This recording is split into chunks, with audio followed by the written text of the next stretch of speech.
You work out, eat your greens, and meet your deadlines, so why does your brain still slow to a crawl every afternoon? In 2025, surveys show most adults who sleep poorly report real drops in focus and output at work, even when they're otherwise doing everything right. We'll look at the everyday habits quietly sabotaging your sleep, including a device in your bedroom that researchers say can throw off your sleep hormone timing.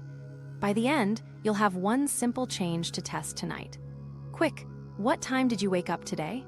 Drop it in the comments. The hidden productivity leak you can't out-hustle. In 2025, updated estimates put the cost of poor sleep to the U.S. economy at roughly $136.4 billion per year in lost productivity and related impacts. That figure isn't just an abstract national statistic. It reflects a measurable daily drop in focus, decision-making speed, and quality of output for both teams and individuals. Surveys back this up. Around 70% of adults who say they don't get healthy sleep also report that it negatively affects their work performance. If you've ever felt on, but not sharp, this section is why. Scaled down to a single office, it looks a lot simpler. Someone spends 5 minutes rereading the same email because they can't quite process it. Multiply that slow drift in attention across a day, and the volume and quality of work start to shrink, even when the hours at the desk stay the same. You've probably seen, or been, that person staying late to finish just one more slide before tomorrow's presentation. It seems like the smart move in the moment. The trap is that even if you feel awake the next day, thanks to caffeine or adrenaline, your brain is processing new information more slowly, and recall takes more effort. That's the hidden drag. Speed, accuracy, and mental flexibility all run below your potential without you noticing right away.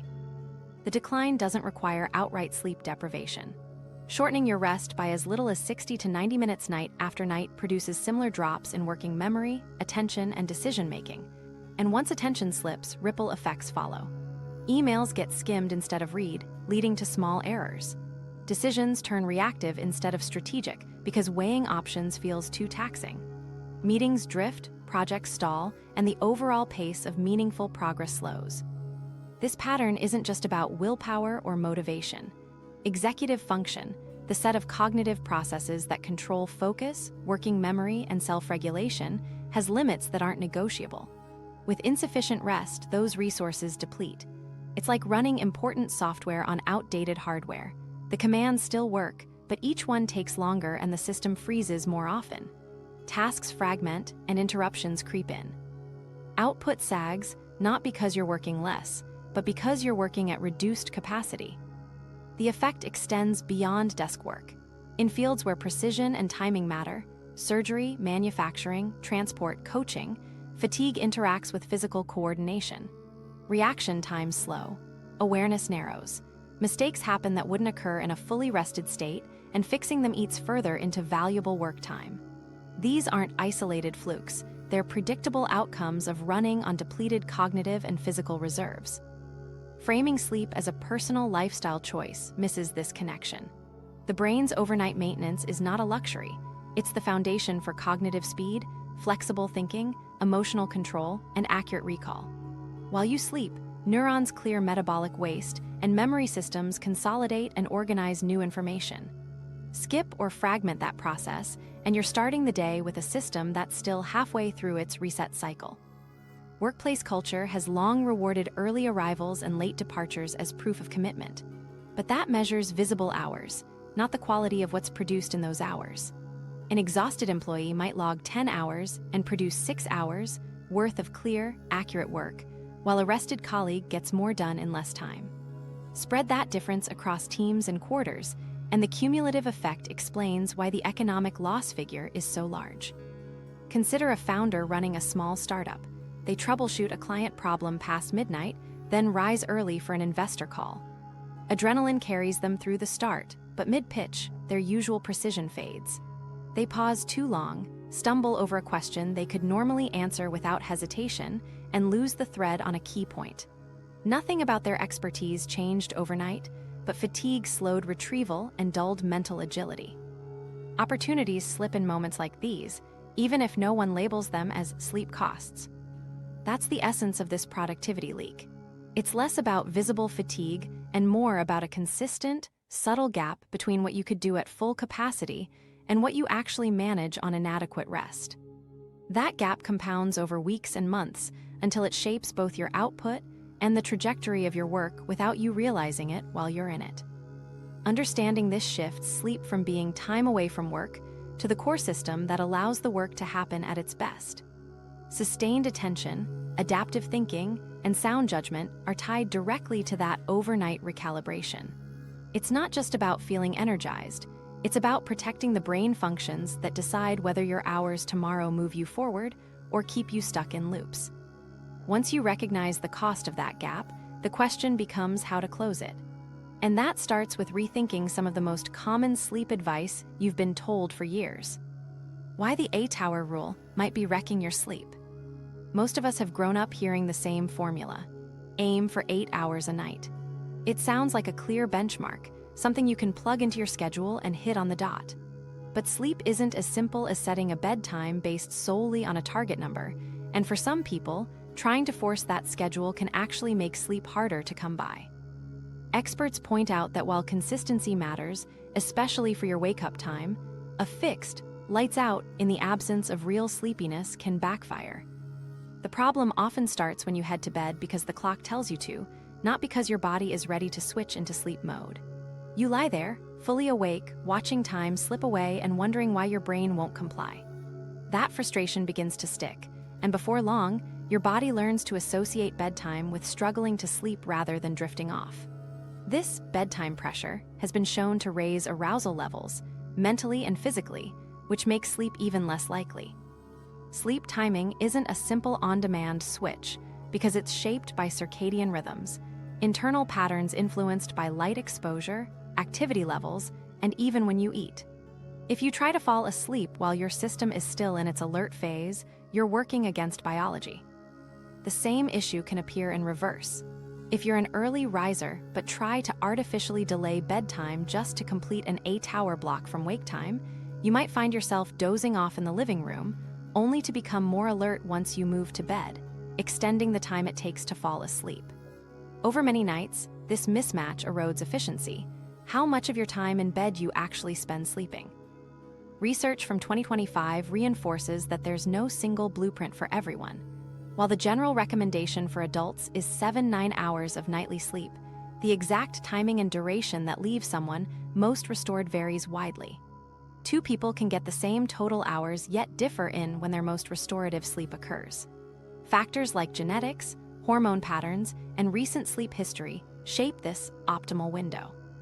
For some, it's closer to the cultural default. For others, it drifts earlier or later, sometimes even shifting with the seasons. The 8-hour benchmark itself had more to do with history than physiology. It was promoted during 19th century labor reforms as part of a balanced day, not drawn from medical evidence about human sleep cycles. But repeated over generations, it hardened into what sounds like a rule. The problem isn't the habit of aiming for enough rest. It's interpreting that number as a one-size-fits-all law that overrides your body's natural signals. Chasing an exact number can also cause unhelpful shifts to your internal clock. If you stay up unusually late and then sleep in to make up lost time, you can nudge your circadian rhythm forward, making it harder to sleep on time the following night. Ironically, this often leaves people feeling worse across the week, even as they log what appears to be enough total sleep. Many sleep specialists suggest that in these situations, it's better to keep your usual wake time and let your body catch up gradually, rather than resetting your schedule with big swings. Another finding from recent studies relates to sleep efficiency. People who rigidly chase a target number often reduce their efficiency, ending up with long awake periods in bed that fragment the night cycles. Someone sleeping 6.5 hours of deep, consolidated rest can function better than someone in bed for 8.5 restless, broken hours. The architecture of sleep matters. Uninterrupted cycles allow for deeper restorative stages and the mental and physical recovery that comes with them. A more useful approach is to identify your own optimal window, when drowsiness starts to arise naturally and when your body wakes most easily without intervention. This often emerges when you maintain a consistent wake time and create a wind-down buffer before bed that limits bright lights, stressful thinking, and stimulating activity. If sleepiness hasn't set in by a planned bedtime, pushing yourself to lie down often fuels unnecessary tension. For many, allowing readiness to drive bedtime within a steady overall framework works better than aiming for a rigid target hour. The anxiety around getting enough is a key piece here. Lying in bed calculating how little time remains before morning, trying to will yourself into sleep, tends to raise nervous system activation, the exact opposite of what sleep requires. Experts like Stephanie Ramasiewski note that this kind of performance pressure can turn short-lived trouble sleeping into longer-term insomnia. When the focus shifts from hitting a number to catching your personal readiness cues, that pressure starts to ease. If you want a low-effort way to test this, try a 2-week experiment. Wake up at the same time every day, but don't go to bed until you notice clear signs of sleepiness, slowed thinking, waning interest in screens or conversation, heavier eyelids. Track not just how long you sleep, but how alert and clear-headed you feel the next day. By the end, you may find your bedtime naturally shifting into a pattern that's both more efficient and more restorative.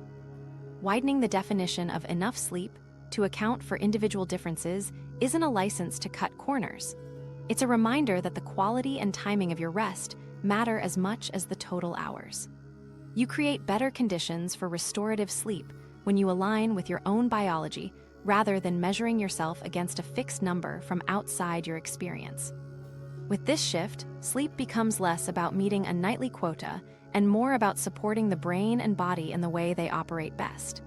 And once you've adjusted your thinking about how much you actually need, it becomes easier to address the next common source of confusion: the belief that lost sleep can be perfectly paid back in the days that follow. Understanding sleep debt without losing your mind. Sleep debt gets talked about like it's a straightforward equation. Miss a few hours one night, tack them back on the next, and you're square. It's a neat idea, but it doesn't match how your body actually responds to lost rest. Thinking about it purely in hours creates either a false sense of control, because you believe you can erase the damage overnight, or unnecessary anxiety, because you assume you're stuck in deficit until you pay it off. In reality, recovery is less about chasing totals, and more about how your sleep patterns rebalance over time. The ledger view is tempting because it feels measurable, and we like things we can measure. Imagine it as a cartoon debt collector at your door with a clipboard. You owe 3 hours from Tuesday. You scramble to settle it with a long lie-in or an oversized nap. In that picture, you're clear the moment you give back the missing hours. But research shows the brain isn't adding up timestamps like that. Instead, it reprioritizes what you get in your next sleep cycle, pushing more time into slow-wave stages after heavy physical use, or into REM when the prior day was mentally intense. That means recovery spreads across several nights, because those stages need to be rebuilt in sequence. You can't simply compress them into one extra-long stretch. That's why an occasional sleep-in after a short night doesn't always leave you feeling completely reset. You might boost one component, more deep sleep, for example, but you won't reconstruct a full sequence of cycles from the night you lost. And if that lie-in pushes your body clock later, you risk making the next night's sleep harder to initiate, especially if you've anchored your wake-up time loosely. Over time, this keeps your rhythms unstable, forcing you into the same deficit and recovery loop. A more useful frame is to treat lost sleep as a temporary disruption in your system's rhythm, not a running tab of minutes. The priority, then, is to restore stability so the brain can do its repair work efficiently over several days. Research-backed recovery strategies, like those used in behavioral sleep therapy, focus first on a consistent wake time. If you hold that steady for 2 to 3 days after a short night, and keep your sleep window realistic, your brain can redistribute the stages it needs and bring you back to baseline faster than any single binge sleep will. This is a better long-term investment in quality than swinging between extremes. That consistency also blunts the mood and focus dips that follow poor sleep. While your perception of impairment is partly shaped by how you expect to feel, objective measures like attention span and working memory really do take a hit after even modest loss. The upside is that these functions start to rebound within a couple of stable nights, even if the first day after poor sleep feels slower. This matters because believing you're ruined until you've done some imagined catch-up can be self-fulfilling. You pace yourself lower, avoid hard work, and reinforce the sense of deficit. On low sleep mornings, a simple habit shift can keep you productive without stalling recovery. Assign lighter or more procedural tasks early when you're less sharp, and push high focus or creative work to a window where you know you typically peak. Avoid lying in bed awake hoping to grab a bit more after your alarm. Get up at your planned time. Each choice reinforces the pattern your body clock relies on to kickstart repair. It's also worth noting how quickly this approach works when you hold the line. In many cases, 2 to 3 nights on schedule are enough to neutralize the main functional effects of a single short night. That's because your cycles stay intact, building on the cues your body already uses to release sleep hormones on time. Picture it as getting your maintenance timetable back in order after skipping a service, rather than trying to cram multiple skipped services into one day. Letting go of the hour-counting mindset removes another barrier to better rest: stress at bedtime. Few things delay sleep more reliably than watching the clock and doing mental math about how little time you have left. Shifting the internal goal from catch up to stay on course means you're supporting recovery without the added mental load of precision tracking. One solid week of that routine will do more for your energy and output than any single extra long night wedged into an erratic schedule. The take-home here is straightforward. Your body doesn't demand perfect symmetry between hours lost and hours gained. It looks for the chance to resume its best rhythm. When you give it that, through steady wake times, a realistic window for sleep onset, and small adjustments to workload on low sleep days, it recovers in ways that actually matter for how you function. That's how you chip away at sleep debt without letting it dominate your calendar or playbook. Of course, locking in timing is one part of the equation. The other is what happens inside that sleep window, and here, your environment plays a bigger role than most people realize. Many routines that feel relaxing before bed can quietly work against the very rhythm you're trying to protect. The tech saboteurs in your bedroom. Step into most bedrooms today and they're far more than sleeping spaces. They've become workstations, entertainment hubs, charging depots, and digital hangouts. The same bed where you're meant to rest might also be where you answer a client email, stream a series, scroll news updates, or catch up on group chats. Over time, those patterns teach your brain to associate the room with alertness and action rather than the start of rest. The 2025 research points to a 3-part problem. First, bright screen light, especially in the blue spectrum, suppresses melatonin, the hormone that cues your body to prepare for sleep, shifting your internal clock later. Second, notifications and alerts spark what's called cognitive activation, a jump in mental alertness that can linger well past the moment you check them. Third, there's mental residue, the carryover of thoughts and feelings from whatever you were just doing, from troubleshooting a work issue to reacting to a tense news story. Together, these can delay the body's transition into deeper sleep stages and lengthen the time it takes to drift off. This is why night mode alone isn't enough. Filters that cut blue light do help align melatonin release with your bedtime, but they can't stop the mental lift that comes from engaging content or emotionally charged interactions. To reduce both parts of the problem, you need light control and content control. Physical factors can play a smaller but still relevant role. Staying propped up to watch or type holds your body in a more wakeful posture, and the heat from multiple devices can subtly raise the temperature under the covers. Both can make it harder for your core temperature to drop, which is one of the body's natural cues for sleep onset. The drift into these habits often feels harmless. The quick video as a wind down, the one last message before lights out. The challenge is that every repetition strengthens the link between bed and mental activity. Weakening that association, even slightly, can have a measurable impact on how quickly and deeply you sleep.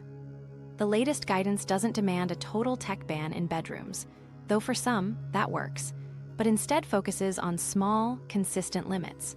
One evidence-backed approach is to avoid bright screens for the last 60-90 minutes before sleep, or, for a deeper reset, 2-3 hours.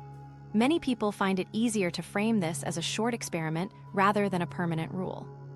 A 1-week trial of charging your phone outside the bedroom can make it easier to resist late-night checks. and keeping notifications off after a set time removes one of the most frequent alertness triggers. If removing devices entirely feels unrealistic, you can still change the type and tone of what you engage with in the evening. Low-demand activities, like scrolling a recipe app, rewatching a light, familiar program, or listening to a slow-paced podcast, are less likely to cause lingering mental activation than deep work tasks or emotionally charged discussions. The key is to choose things that don't require problem-solving or provoke a strong reaction. Simple environmental cues can reinforce this shift. Dim the lights and lower background noise in the hour before bed to help your environment match the state you want to reach. These changes act as consistent signals to your brain that the day is winding down. One of the most doable tactics from the research is setting a last checkpoint. About 20-30 minutes before your intended sleep window, go through any final messages or alerts you feel you need to address, then switch your phone to Do Not Disturb, place it on a charging station outside the room, and avoid reopening anything that could start a new train of thought. This creates a buffer between the day's inputs and the moment you try to sleep, giving your body and mind time to downshift. Not all tech use in the bedroom is inherently harmful. Tools like white noise machines, guided meditations, or smart lights that dim gradually can actually support the wind-down process. The difference is that these uses are geared toward reducing stimulation, not prolonging it. When used intentionally in this way, technology can become part of the sleep routine rather than a barrier to it. By recognizing that the delays to sleep come from both physical light effects and the mental carryover of your last activities, it becomes clearer how to adjust. It's less about cutting out comfort or convenience and more about filtering out the kinds of engagement that keep you switched on. Making even small changes to how and when you use devices in the evening can shorten the time it takes to fall asleep and improve the depth of sleep once you're there. And while technology is one of the most common late-night disruptors, it's not the only everyday habit that can quietly push your sleep schedule later than you planned. Some of them don't look like sleep habits at all. In fact, one of the most dependable ways people delay their body's readiness for rest starts much earlier in the day, often without a second thought. Caffeine timing, your secret sleep ally or silent productivity killer. One of the most common patterns that undermines sleep doesn't happen at night. It starts when you pour that extra cup of coffee hours earlier. For many people, reaching for caffeine in the afternoon feels like a harmless fix for drifting focus. You're mid-task, feeling the lull, and it's second nature to refill the mug. The immediate boost can be real, but the timing can quietly interfere with how well you sleep and how sharp you feel the next day. The effects often outlast the buzz you notice, and for some, they linger far longer than expected. Recent findings in 2025 have refined our understanding of caffeine's half-life, the time needed for the body to eliminate half of it from the bloodstream. For most adults, it averages between 4 and 6 hours, but individual differences can double or shorten that window. Genetics play a big role. People with slower variants of the liver enzyme that breaks caffeine down can still have measurable levels in their system close to midnight after an afternoon espresso. The Journal of Clinical Sleep Medicine has shown that even a single 400 mg dose taken 6 hours before bed can significantly disrupt sleep architecture, reducing deep and restorative stages. For faster metabolizers, the clearance is quicker, but not quick enough to avoid all effects on sleep quality later that night. It's a common mistake to assume falling asleep means caffeine has done no harm. What research shows is that you may still enter lighter stages of sleep more often and spend less time in slow-wave phases, the deep stage where the body carries out physical repair and the brain strengthens memory. You might close your eyes and sleep straight through, but wake up less refreshed, with slower thinking, weaker recall, or muted motivation. People often chalk this up to stress or workload, never linking it to the last latte of the day. This is why you can easily meet your target sleep hours and still feel a step behind. Caffeine doesn't just make falling asleep harder, it subtly reshapes the night's structure so that more of it is spent in less restorative stages. That means more tiny awakenings you won't remember and less consolidated deep rest. Over weeks, you're carrying a lower baseline of recovery, which can lead to leaning on caffeine even more to mask the deficit. A loop that's easy to miss because the stimulating effect feels helpful in the moment. The next day, the consequences hit areas you may not immediately link to sleep. Beyond physical tiredness, reaction speed can drop, working memory can falter, and tasks you normally breeze through require more concentration. You may reread messages before replying, lose your place mid-process, or find decisions take longer. Caffeine might feel like it's smoothing these edges, but when poorly timed, it's also part of what dulled them in the first place. How long caffeine lingers isn't just about genetics. Age can slow your clearance rate, and hormonal changes, including those in pregnancy, can amplify and extend its effects. Certain medications compete with caffeine for the same metabolic pathways, lengthening its half-life even in people who usually process it quickly. This means a timing habit that felt fine in your 20s might quietly erode your sleep in later decades without you realizing the shift.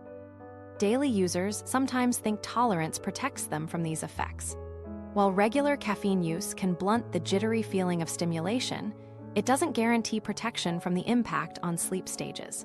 You may stop noticing a buzz from late-day coffee, but nighttime brain activity can still show reduced deep and REM sleep, regardless of whether you feel wired.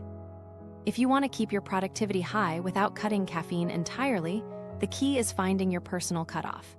A common research-based place to start is to avoid caffeine in the 6 hours leading up to bedtime, since disruption has been observed even at that gap. Treat this as a starting point for your own testing. Shift your last coffee or tea earlier for a week and track how quickly you fall asleep, how often you wake, and how rested you feel in the morning. If you still notice impacts, move it back by another hour and repeat for 7 to 10 days. Patterns often become clear once you hold timing steady for long enough. Placing caffeine earlier in the day can turn it into an asset instead of a liability. Using it in the morning, particularly ahead of a natural mid-morning dip in alertness, lets you enjoy the performance boost without it cutting into slow wave and REM stages at night. This makes it possible to use caffeine tactically for moments that demand extra focus, rather than relying on it to cover for accumulated fatigue you could have prevented. Timing also matters if naps are part of your routine. Caffeine too close to an afternoon nap can limit its restorative depth, just as a late nap can delay nighttime sleep. Adjusting both together, moving caffeine earlier and keeping naps brief and before mid-afternoon, can break cycles of late-day stimulation and delayed bedtime. For those concerned that moving the last dose earlier will mean slogging through late-day energy drops, consider that part of the slump may be leftover from disrupted sleep the night before. After a few days of earlier caffeine, many find the afternoon feels smoother without increasing total intake. Supporting the shift with light exposure, movement, and steady hydration can also help fill the gap without adding more stimulants. Hidden sources can extend caffeine's reach into your evening without you realizing it. Tea, sodas, chocolate, energy drinks, and pre-workout supplements all contribute, and even modest amounts late in the day can push back your body's readiness for deep sleep. An easy experiment is to log every source of caffeine for 3 to 5 days, including quantities and times, and compare it to your sleep timing and quality. Many people notice that moving or reducing just one of these hidden sources makes an immediate difference. Thinking of caffeine as a precision tool reframes its role. It's less effective as a constant prop and more useful when aligned with your natural rhythm, so you get the daytime boost without the nighttime penalty. Protecting sleep quality keeps reaction time sharp, memory reliable, and focus sustained, making it less likely you'll need to chase those effects again the next afternoon. The most valuable takeaway is that caffeine's power comes from strategic use, not constant exposure. In practice, this can be as small as finishing your last cup an hour earlier each week until you find the timing that gives you clear mornings and easier nights. Done consistently, you'll maintain the benefits without undermining the overnight recovery that fuels them, and you'll reduce your reliance on it to stay productive. Of course, even the best-timed caffeine won't rescue you if the rest of your sleep routine is unstable. One of the most overlooked disruptors comes not from what you drink, but from how irregular your daily schedule is.